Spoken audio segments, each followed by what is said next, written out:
Hello YouTube, so today we're going to break a very brief video on how to grow Kentucky coffee trees. So first you're going to need to find some seeds either from a pod that you found from a local Kentucky coffee tree or order some online. Needless to be, you will need to make sure that your seeds are uniform like this and have no ruptures. This is an example of a seed that has a rupture in it. This will not sprout and will rot if you try to plant it, so we're going to want to immediately discard all of these. I've read online a good way to tell if these are viable is to drop them into a cup of water and wait about a day, and those ones that sink are viable and the ones that float are non-viable. I'm here to tell you that in my experience they all sink, so you can do that method if you want. It's not mandatory, but it's not needed. So the next step you're going to want to do is to somehow get through the very hard seed coat on this thing. I have some locust tree seeds here, and these are kind of like giant locust tree seeds. So two ways you can do this. One, you can boil some water and then turn off the fire and drop these in, and that should get rid of the seed coat.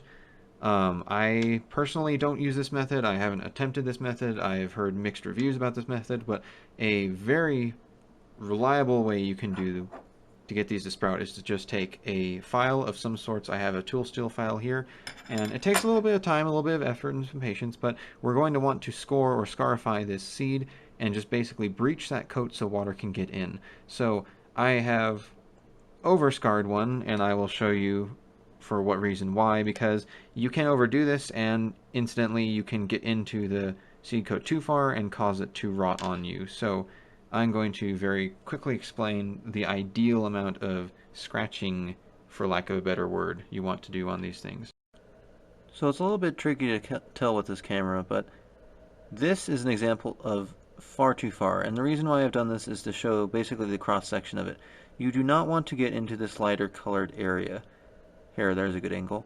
So as you can tell, there's the outer chocolatey colored, and then right immediately under it's a darker brown color.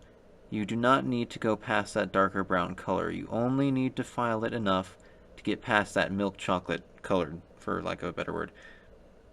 So example, this is probably not enough abrasion. Probably want a little more. Like I said, we want to get into that chocolatey color, but we don't want to go past that under no circumstances.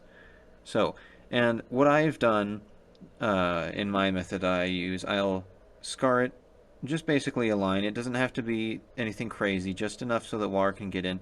And then after you've done that, throw it into your cup of water, and then after a little while, what will start to happen is the top coat will start to peel back. It'll look like plastic peeling off of it, quite literally.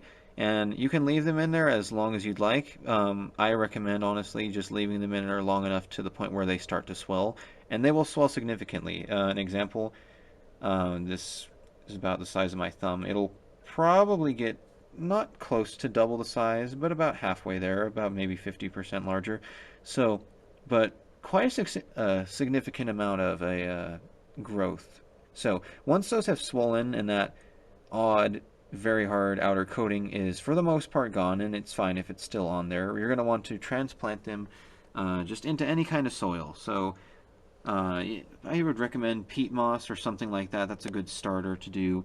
You can use high quality soil if you want, and it's fine if it's oversaturated with water. The point is we just want these to just begin to sprout. So unfortunately I don't have any more on hand that have just begun to sprout, but it's quite simple and it's very noticeable. So just take some soil, take your swollen Kentucky coffee tree seed, just put in about an inch of soil or something to that degree, and put just a light cover, just to keep the humidity on the seed until it's sprouted. And the way you can tell is the soil will move, or you'll get one of these guys going on, or something to that effect. At that point, you will now know that, okay, it's time to plant the seed in something dedicated that I want to grow this in. These are all around the same age. Here's another one here. That's what they start to look like. Here's another one here. They just grow a straight shoot like that. Another one here. This one's tracking the light a bit. It takes a little while for those leaves to go out, but in about a month's time, you'll have something that looks like this. So here is your little mini sapling for your Kentucky coffee tree seed. I have these under a little growing LED right now. When I get the opportunity, do put these in a lot of sunlight.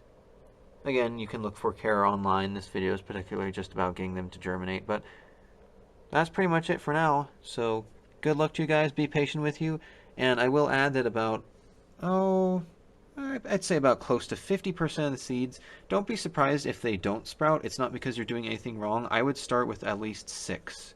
So if you're planting these, scarify all of them, plant at least 6, because some of them just will not be viable. They will begin to rot, and it's obvious to tell which ones are viable and which ones are not because of the whole rotting thing. So just keep your eye on them, check on them, be gentle with the roots, and be sure to get some good soil that drains, and you will be successful.